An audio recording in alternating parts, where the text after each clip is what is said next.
তো বন্ধুগণ, আজকে 15 ফেব্রুয়ারি 2026 আজকে থেকে শুরু হলো বাংলার যুবসাথী প্রকল্প। তো এই ফর্মটা আমি যেখানে ক্যাম্প বসছে সেখান থেকে আমি নিয়ে আসলাম।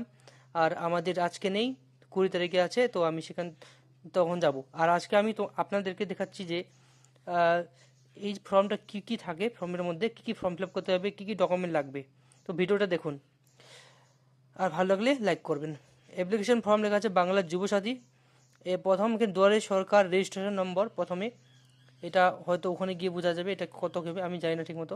তারপরে আধার নাম্বার, এটা আপনার নিজের আধার নাম্বার। তারপর এখানে বেনিফিশিয়ারি নেম, মাধ্যমিক বা সমমানের পরীক্ষা অনুযায়ী, এটা হলো যার নাম, যে অ্যাপ্লাই করবে যুবসাথী প্রকল্প তার নাম। তারপরে এটা হলো মোবাইল নাম্বার ব্যাঙ্ক অ্যাকাউন্ট লিঙ্কযুক্ত, মানে ব্যাঙ্ক অ্যাকাউন্টের সাথে থাকতে হবে। তারপর ইমেল আইডি যদি থাকে। তারপর লিঙ্গ, মেল ফিমেল যা আছে আপনি সেটা।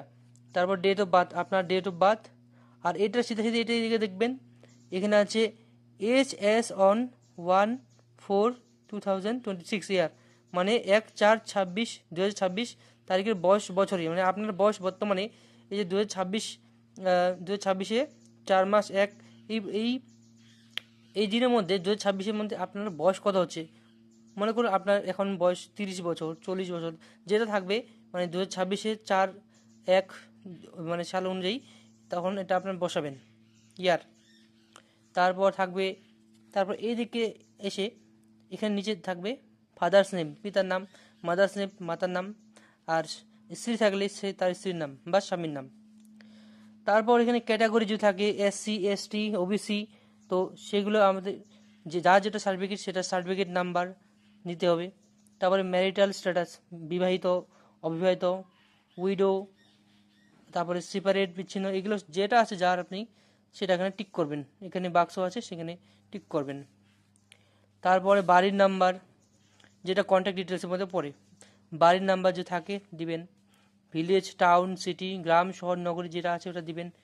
কিন্তু এখানে একটা করে গ্যাপ রাখবেন, মনে করুন আপনার ভিলেজ আপনার একটা যে কোনো একটা জায়গার নাম, সেটা দিবেন। আর যদি বড় থাকে একটু সেপারেট করে লিখবেন। তারপর পোস্ট অফিস, ডাকঘর আপনার যেটা আছে, জিপি, ওয়ার্ড নাম্বার, গ্রাম পঞ্চায়েত যেটা আছে।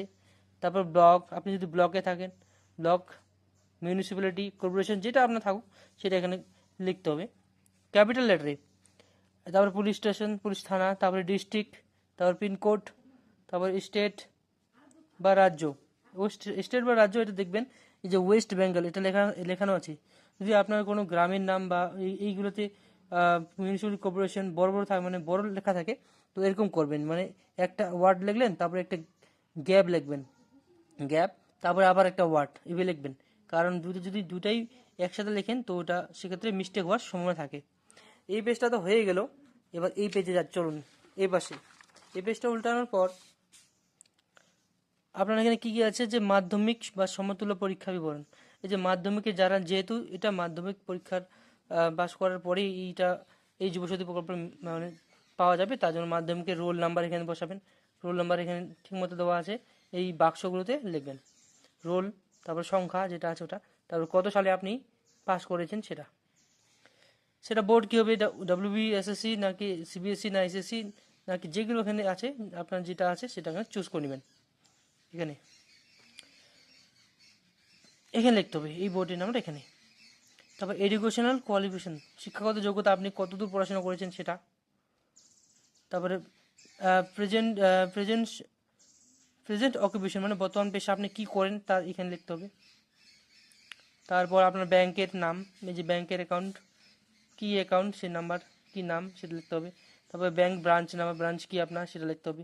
ব্যাংকের অ্যাকাউন্ট নাম্বার লিখবে, IFSC কোড লিখবেন।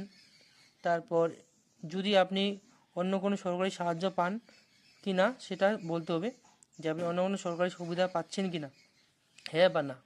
বেশিরভাগ ক্ষেত্রে নাই করবেন। তারপর এখানে আপনাকে যেগুলো আপনার লাগবে ডকুমেন্ট, মানে জেরক্স যেগুলো লাগবে সেগুলো লাগবে মাধ্যমিক অ্যাডমিট কার্ড, মাধ্যমিক marksheet copy, Aadhaar card copy, voter card copy, ব্যাংকের পাসবই জেরক্স, SC ST সার্টিফিকেট থাকলে বা OBC সার্টিফিকেট থাকলে সেটার 1 কপি জেরক্স, আর এগুলো সব টিক টিক টিক করতে হবে। বাস এখানে হয়ে গেলো। আপনারা এখানে ডেট দিবেন, যেদিকে জমা দিবেন, আর এখানে আপনারা একটা সই করে দেবেন। আর এটা হয়তো ওখানকার কাজ, তো এটা করে গেলে আপনার জমা দেওয়া কমপ্লিট হয়ে যাবে। তো ধন্যবাদ। ভিডিওটা ভালো লাগলে লাইক করবেন, শেয়ার করবেন।